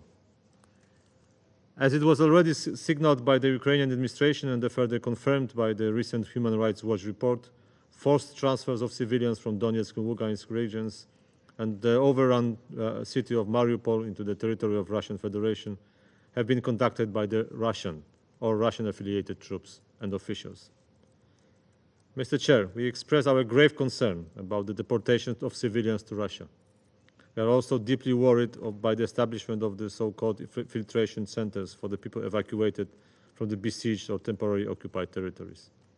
The accounts of those who were subjected to forced transfers and filtration processes are horrifying. These practices bring to mind the Stalinist method. Their systematic character leads us to assume that they might have been premeditated. This practice constitutes another attempt by the Kremlin to eliminate Ukrainian people physically and to destroy their distinct identity. And the Kremlin would never succeed in that, of course. Information about Ukrainian children transferred to Russia are particularly disturbing. Such actions constitute a violation of both the UN Genocide Convention and the Convention of the Rights of the Child. Protection of the most vulnerable and defenseless victims of war remains Poland's priority, and we call the international community to hold the perpetrators accountable and to protect Ukrainian children's right to identity, including their nationality, without unlawful interference. Mr. Chair, the forced transfers are yet another element of the long list of serious violations of by the Russian Federation of the laws of the war that amount to war crimes and even crimes against humanity. It is all the more deplorable that the Russian Federation is presenting Ukrainians entering its territory, voluntarily or not, as refugees or migrants, whereas they are in fact the victims of the Russian violations of the international law. For these reasons, accountability for violations of the international law, including the human rights law committed in Ukraine by the Russian Federation, should remain our priority. Poland has consistently called for bringing perpetrators of the said atrocities to justice. We continue to support the work of the fact-finding, investigate, and accountability mechanism mandated by the relevant international organization to examine these violations. We have supported the establishment of this dedicated Human Rights Council's Commission of Inquiry. We were also part of the broad group of Organization for Security and Cooperation in Europe, participating states, which twice evoked OSCE Moscow mechanism to examine the violations of the international law and the human rights law caused by the Russian Federation and in its aggression. Monsieur le Président, Poland once again strongly urges the Russian Federation to stop its war of choice and to fully withdraw all its forces from the territory of Ukraine. We call upon Russia to respect the international law and the humanitarian law, and in particular to stop the practice of illegal forced transfers and to allow all civilians transferred out of Ukraine to live in the direction they wish. And I thank you. Merci. Je remercie le représentant de la Pologne de sa déclaration et je donne à présent la parole au représentant de la Slovaquie. Thank you, Mr. President. Despite many calls of the international community, the Russian Federation continues to pursue its unjustified and unprovoked aggression against Ukraine in blatant violations of international law. We are concerned about Russia's intention to stage fraudulent referendums with the aim of illegally annexing the occupied territories of Ukraine. These anticipated steps follow the same tactic the Russian Federation used in 2014 with regard to Crimea. Slovakia does not and will not recognize such an illegal annexation violating fundamental principles of international law. We seize this opportunity to reiterate once again that the aggressor accountable for this situation is evident, and we call for an immediate cessation of Russian military activities in Ukraine and unconditional withdrawal of all Russian troops from the whole territory of Ukraine. We are concerned about numerous reports that since the beginning of the senseless war of choice, the Russian Federation's officials, as well as officials affiliated to the Russian Federation, have been forcibly transferring Ukrainian civilians to areas of occupied territories of Ukraine and to the Russian Federation. This action is not only deplorable and immoral, but may also constitute war crimes and crimes against humanity. Mr. President, according to those reports, during the process of filtration, citizens of Ukraine are subject to compulsory security screening with collecting civilians' biometric data, conducting body searches, and questioning them about political views. This process, violating multiple human rights, is moreover conducted in inhuman conditions. There is also serious information that individuals failing the filtration process were detained, and whereabouts and fate of some of those detained remain unknown.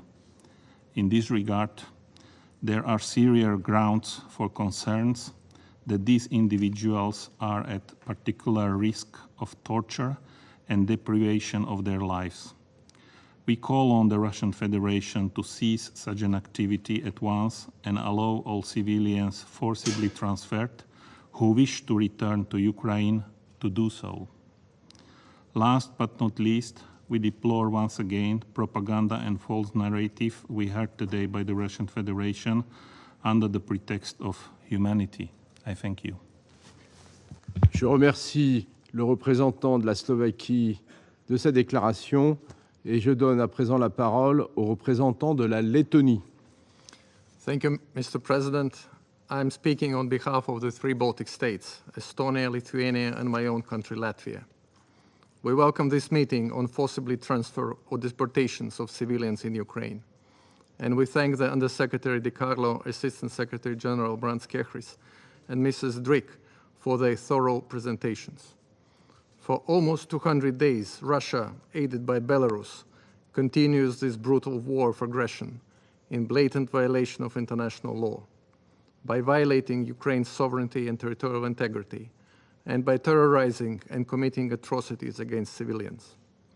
We have repeatedly underlined that Russia started this war, and only Russia can end it by completely and unconditionally withdrawing its troops from Ukraine's internationally recognized territory, as well as by implementing with immediate effect the provisional measures ordered by the International Court of Justice and complying with the UN General Assembly resolutions of the 2nd and 24th of March this year. As per the latest reports of the Office of the High Commissioner for Human Rights, a total more than 5,700 civilian deaths are documented in Ukraine, underlying that OHCHR believes that the actual figures are considerably higher. Moreover, the number of dead and injured civilians is growing every day, since new crimes against civilians are discovered and new attacks on civilians are executed regularly by the Russian military. Mr. President, we call on Russia to immediately stop violating international humanitarian law and human rights of people of Ukraine. We strongly condemn the forced passportization and conscription of the Russian armed forces, the citizens of Ukraine, who live in the temporarily occupied territories. We strongly condemn deportation of Ukrainian civilians to Russia, forcibly transferring of children, illegal adoption of Ukrainian children, as well as abduction of civilians, including majors and other democratically elected representatives, journalists and activists.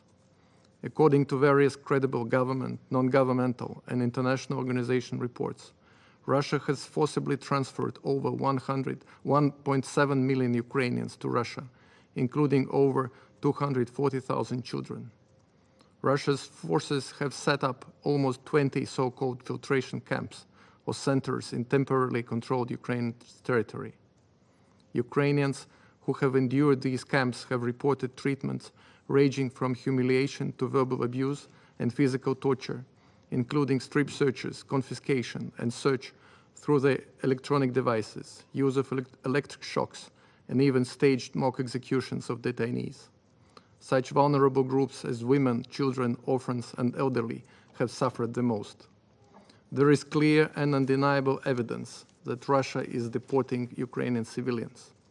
Even Russia itself has admitted to forcibly transferring Ukrainian civilians. In May, a Russian official acknowledged that 1,426,979 people, of which 238,329 are children, had been evacuated from dangerous areas of the Republic of Donbass in Ukraine to the territory of the Russian Federation. We would like to recall that the former High Commissioner for Human Rights at the United Nations told the Human Rights Council that her office is looking into allegations that children in orphanages had been taken to Russia. We thank ASG Ilse Brands-Kerris for the detailed report today, and we call on the international human rights organizations to continue documenting cases of forcible transfer of Ukrainian citizens, providing regular and public reports about their findings. Similar to the fact-finding missions regarding the massacre of Ukrainian prisoners of war in Olenivka, we call on the UN to establish a fact-finding mission to document deportation of Ukrainian citizens. Mr. President, we must make no mistake. Russia's warfare against the civilian population of Ukraine is not a coincidence or collateral damage. It is a deliberate and consistent approach throughout Russia's continued aggression aimed at breaking the resistance and spirit of Ukrainian people.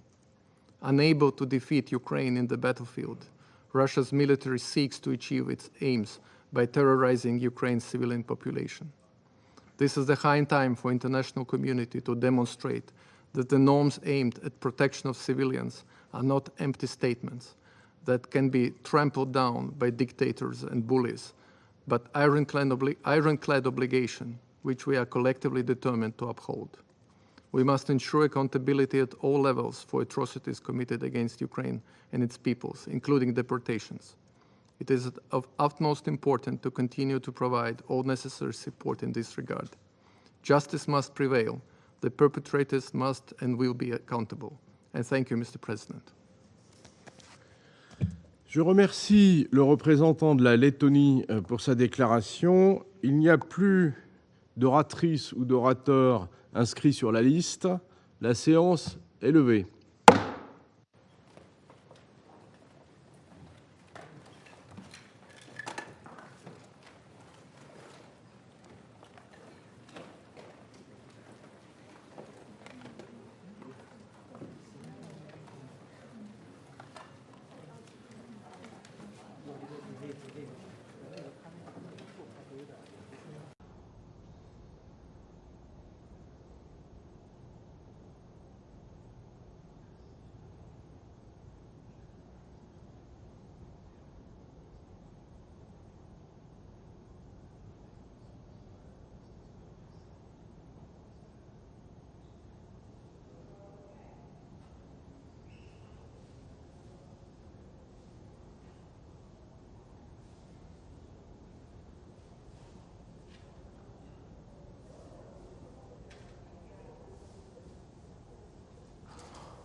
We're quite small, but yeah. Please don't say that. Anna, that's my shot.